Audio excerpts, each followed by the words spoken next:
identity? It is because the cooking is so good. It has become a typical dish at every Lebaran or Idul Fitri here in Indonesia. However, we still whip opor ayam up and eat it on regular days.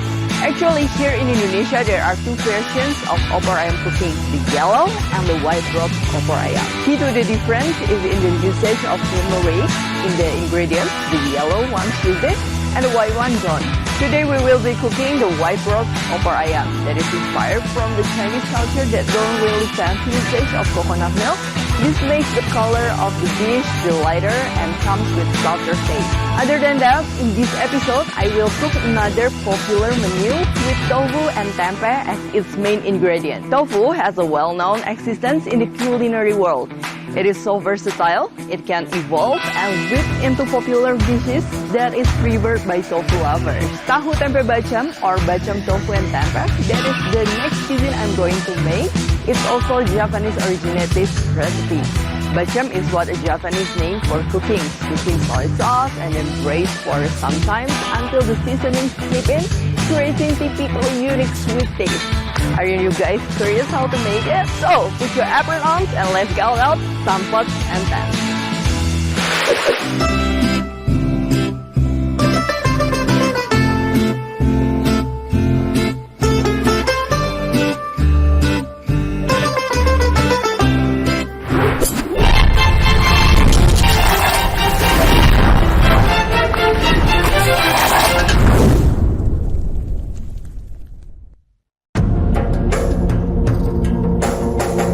For the Dayak Soloko tribe, nature is a source of life that must be protected and preserved.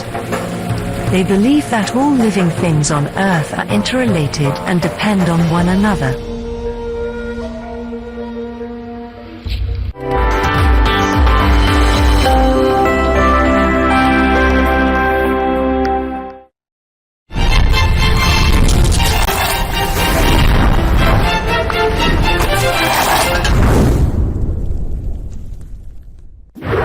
Okay, for opor ayam ingredients.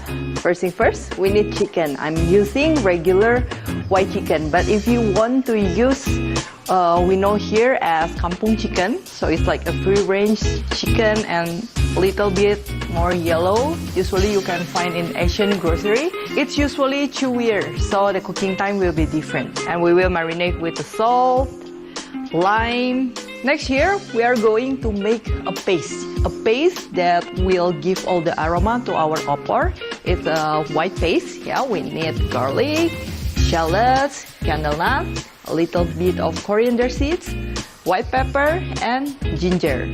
You can grind it manually, you don't need anything, but since we are going to use blender, we need water and oil to help the blending process.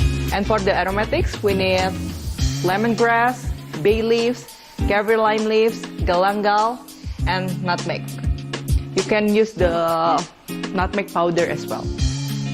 And then we also need water, coconut milk, this one is salt for seasonings, and then the chicken bouillon or chicken powder, as well as this one is coconut brown sugar. But if you don't have, you can just use any sugar that you have. Now let's prepare the chicken. I already washed it thoroughly and then I already dry a little bit so it will be easier to handle. Compare when it's really wet, it will be slippery. I'll divide the chicken into 10 to 12 pieces, but you can adjust as you like. Now this is the thigh and this is the breast.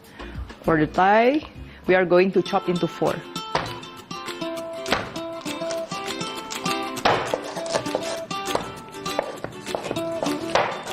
When you're chopping the chicken, usually the hard part, maybe the bones, don't forget to always use the back of your knife, yeah, because in this area you will have a good control and also a good power to chop it. Okay, now put it into a bowl.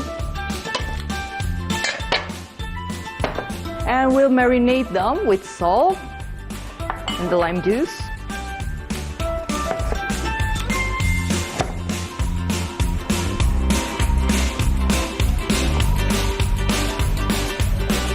Okay, it's enough, maybe 1 or 2 teaspoons, yeah. Let's mix it gently.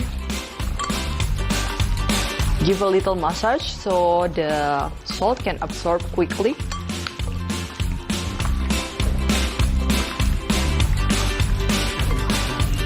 Okay, we need to let it rest for some time, maybe around 15 to 20 minutes. Why? Because this type of chicken will cook very quickly. Because of the short cooking time, the chicken meat is usually not too flavorful just yet when it's cooked, yeah? Sometimes it's bland, okay? Okay, the chicken is done. Now let's make the paste. Even though we are using the blender, it's still better if we pound the candle nuts into little pieces, so it will be easier to blend. As well as the garlic, you can just cut it by half like this.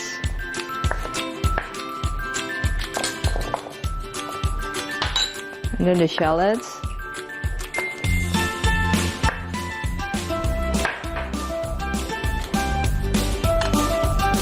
And the ginger. Okay, put all the ingredients in.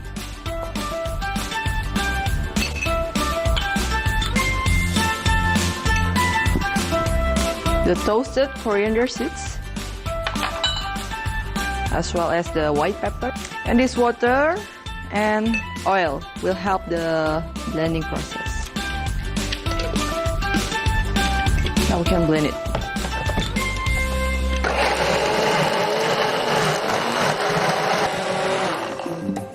Okay, the paste is done. Okay, now let's prepare the pan and heat it up and make sure the size is just fit all the chicken, and pour the paste in. We don't add any oil since we blend it with oil already. And make sure if we saute the base paste of Indonesian cuisines, use medium-low heat to make it cook evenly. And every time you cook Indonesian spices paste, make sure you use medium-low heat to cook it slowly and evenly. If you use the high heat, usually it will get burned, but the aroma is not that pleasant, you know. Okay, keep the low heat, and then we'll prepare for the aromatics. We have the lemongrass here, pound it, and then cut into 2 or 3. The galangal. Okay, pound it as well. By pounding it, it will help to release the aroma of the spices. Okay, lemongrass in, galangal in, and in here we have bay leaf and coffee lime leaves, and then the nutmeg. And we mix it.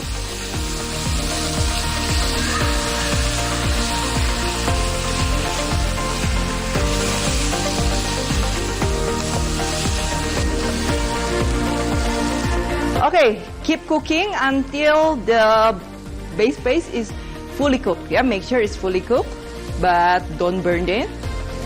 I think it's done. We can add the chicken now.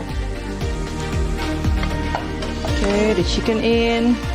Once the chicken in, we can turn up the heat to the high heat so it's cooked quickly.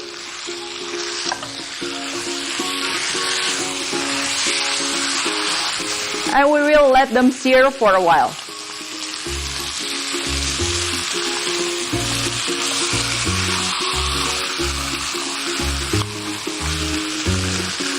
Okay, let them sear for a while before we add water. After this, it will give you more flavor and then the color as well.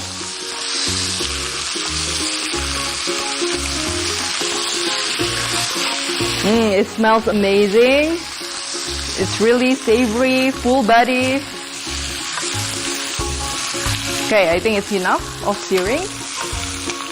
Now let's put the water.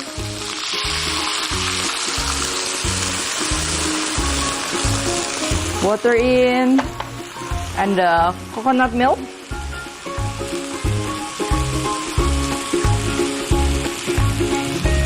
As well as the seasoning, so the seasoning can seep into the chicken.